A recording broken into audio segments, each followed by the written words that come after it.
Christmas ആഘോഷം ഉണ്ടല്ലോ, എല്ലായിടത്തും തുടങ്ങി. ഇപ്പോൾ ഗ്രോസറി സ്റ്റോറിലൊക്കെ പോയി കഴിഞ്ഞാൽ ഇത് മാത്രമേ കാണുന്നുള്ളൂ. ഈ ഓർണമെൻറ്റ്സ് കണ്ടോ? നമ്മുടെ നാട്ടിലും ഇതുപോലുള്ള ഓർണമെൻറ്റ്സ് ഒക്കെ കിട്ടുമെങ്കിലും ദേ ഈ കാണുന്ന പോലത്തെ വെറൈറ്റി ആയിട്ടുള്ള ഓർണമെൻറ്റ്സ് കണ്ട് കിള്ളി പോയിരിക്കുമായിരുന്നു ഞാൻ. എന്തൊരു ക്യൂട്ടാന്നല്ലേ! ക്യൂട്ട്നെസ് ഒന്ന് ഓവർലോഡഡ് ആണ്. ഇതൊക്കെ കണ്ടു കഴിഞ്ഞാൽ എങ്ങനെയാണ് വാങ്ങിക്കാതെ പോകാൻ പറ്റുന്നത്? ഇവിടെ കാണുന്ന എല്ലാ സാധനങ്ങൾക്കും കൾച്ചറലി ഇമ്പോർട്ടൻസ് ഉണ്ട്. അതിൻ്റെ പിന്നിൽ വ്യക്തമായിട്ടുള്ള സ്റ്റോറീസും ഉണ്ട്. ഇവിടെ ഒരു മിക്സഡ് കൾച്ചർ ആൾക്കാരാണല്ലോ ഉള്ളത്. അപ്പോൾ ഓരോരുത്തരുടെയും കൾച്ചറിന് ചേരുന്ന സാധനങ്ങളാണ് ഇവിടെ ഒക്കെ കാണുന്നത്. ഇവിടെ ഇങ്ങനെ wide varieties of Christmas trees കാണും.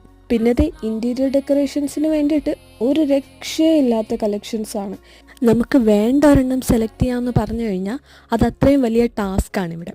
പിന്നെ ഇവിടെ അധികമായിട്ട് കാണുന്ന ഈ നട്ട് ക്രാക്കർ ഓർണമെൻറ്റ്, ഇതിന് പിന്നിലും ഒരു കഥയുണ്ട്.